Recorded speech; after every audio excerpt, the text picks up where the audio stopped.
Alin nga ba ang mas masarap? Ginataang bagongon o ginataang susong pilipit? Pero bago yan, samahan niyo muna akong paano ito lutuin.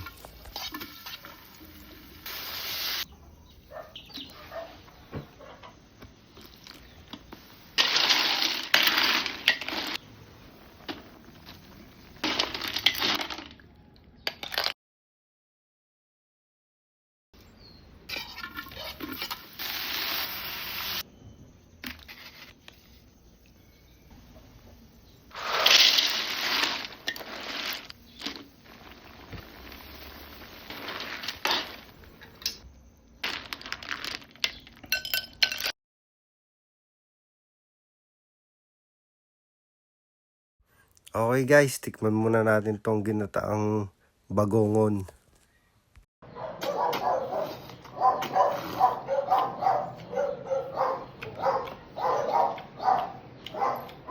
Masarap. Pero may konti siyang pait. Ito naman, paita mo, lapit ka.